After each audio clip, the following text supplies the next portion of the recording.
நான் ப்ரெக்னெண்ட்டாக இருந்தப்பவும் டெலிவரிக்கு அப்புறமுமே எனக்கு ரொம்பவே கம்ஃபர்ட்டான ஒரு ட்ரெஸ்னால் இந்த ஜிப்லெஸ் ஃபீடிங் மெட்டர்னிட்டி வேர் தாங்க. அதுவும் மீஷோவில் 2 வாங்கியிருந்தேன். ரொம்பவே பட்ஜெட் ஃப்ரெண்ட்லியாக இருந்ததுங்க. ஜஸ்ட் 350 to 400 ருபீஸ் தான். பியூர் காட்டன் மெட்டீரியலில் கொடுக்குறாங்க. நம்ம சம்மருக்கு பார்த்திங்கன்னா இது ரொம்பவே யூஸ்ஃபுல்லாக இருக்கும். சைஸ் பார்த்திங்கன்னா எம்லேருந்து XXL வரைக்கும் அவைலபிளாக இருக்குது. கன்சீவாக இருக்கும்போது பேபி பம்ப் பற்றி நீங்கள் ஒரி பண்ணிக்க தேவையில்லை. எனக்கு ரொம்ப ஸ்ட்ரெச்சபிளாக தான் இருக்கும். ஸோ சைஸ்க்கு ஏற்ற மாதிரி நீங்கள் அட்ஜஸ்ட் பண்ணி பின்னாடி ரோப் கொடுத்துருப்பாங்க. அதை நம்ம டைப் பண்ணிக்கலாம். அதே மாதிரி இது இன்டோர் அவுட்டோர்லேயுமே நம்ம யூஸ் பண்ணிக்கலாம். அது ரொம்பவே எனக்கு பிடிச்ச ஒரு விஷயங்க. சைட் பாக்கெட்டுமே இருக்கும் இதில். வீட்டில் எப்பயுமே நைட்டியே போட்டுட்ருக்கிறதுக்கு இது ஒரு பெஸ்ட்டு ஆல்டர்னேட்டிவாக இருக்குங்க. அதுவும் ஃபீட் பண்ணும்போது இது ரொம்ப கம்ஃபர்ட்டாக இருக்கும். புல்லப் மாடல் இருந்தாலும் நீங்கள் ஈஸியாக ஃபீட் பண்ணிக்கலாம் உங்கள் பேபிக்கு. இந்த பேஜ் பார்த்தீங்கன்னா 2600+ பாசிட்டிவ் ஃபீட்பேக்ஸ் இருக்குங்க. அதே மாதிரி 4.3 ஸ்டார் ரேட்டிங்ஸ் வச்சுருக்காங்க.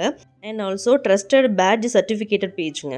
இவங்க கிட்ட இன்னும் இந்த மாதிரி க்யூட் பிரிண்ட்ஸில் நிறைய மெட்டர்னிட்டி வியர் அவைலபிளாக இருக்குங்க. ஸோ மீஷோவில் கோட் நான் டிஸ்பிளேல கொடுத்துருக்கேன். தேவைப்படுறவங்க செக் பண்ணிக்கோங்க. வாட்டர்மெலன் பிரிண்ட் போட்ட ட்ரெஸ் இருக்கும். ஸோ ஃபஸ்ட்டு போட்டிருந்த க்ரீன் ட்ரெஸ் அவுட் ஆஃப் ஸ்டாக்காக இருக்குது. ஸோ சிமிலராக இருக்க வேறு ப்ராடக்ட்ஸ் நான் கோட் கொடுத்துருக்கேன். தேவைப்படுறவங்க செக் பண்ணிக்கோங்க.